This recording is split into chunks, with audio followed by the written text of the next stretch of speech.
ناظرین گرامی، دہی میں کیلے ڈال کر کھانے سے کیا ہوتا ہے؟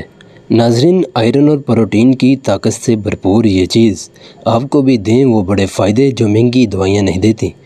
ناظرین، کیلے آئرن کی طاقت سے بھرپور ہوتے ہیں اور سارا سال بازار میں دستیاب ہوتے ہیں۔ ناظرین، یہ وزن کم کرنے والی ڈائٹ کا حصہ بھی ہوتے ہیں، جبکہ کچھ لوگوں کا خیال ہوتا ہے کہ کیلے کھانے سے وزن بڑھتا ہے، مگر یہ ضروری نہیں ہے، کیونکہ ہر چیز کے استعمال کا ایک خاص طریقہ ہوتا ہے۔ ناظرین، جس میں مثبت اور منفی نتائج دونوں پہنچاتا ہے۔ ناظرین، کیلے میں آئرن، پوٹاشیم، میگنیشیم، فائبر اور کاربوہائیڈریٹ پائے جاتے ہیں، جو اس کو انسانی جسم کی بہتری کے لیے مفید بناتے ہیں۔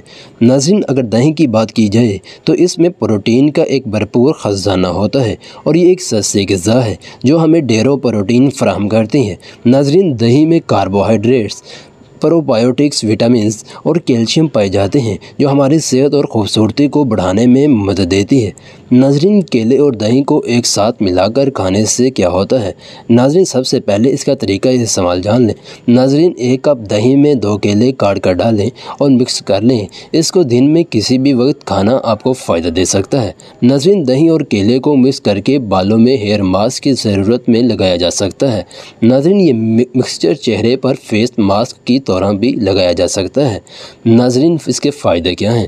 ناظرین، کیلے اور دہی کو ملا کر کھانے سے نظام ہاضمہ بہتر ہوتا ہے اور پرانی قبض سے بھی نجات ملتی ہے۔ ناظرین، اگر قبض سے پیٹ سخت یا پھولا ہوا ہو تو اس میں اسپغول کی بھوسی ڈال کر کھانا فائدہ مند ہوتا ہے۔ ناظرین، یہ جگر کی مضبوطی میں بھی مدد دیتا ہے اور جگر میں ہونے والی پتھریوں کو توڑنے میں اپنا کردار ادا کرتا ہے۔ ناظرین، اس سے جلد کی رونق بحال ہوتی ہے اور ڈیڈ سیلز کو خارج کرنے میں مدد دیتا ہے۔ ناظرین، بالوں کی خشکی ہو یا سکری، روکھا پن ہو یا گنج پن، یہ ان امراض سے بھی جان چھڑانے میں مدد دیتا ہے۔ ناظرین، جنسی طاقت۔ ناظرین، طاقت کو بڑھانے میں بھی یہ بہت مفید ہے، لیکن اس کے ساتھ انجیر کا استعمال جلد افاقہ دے سکتا ہے۔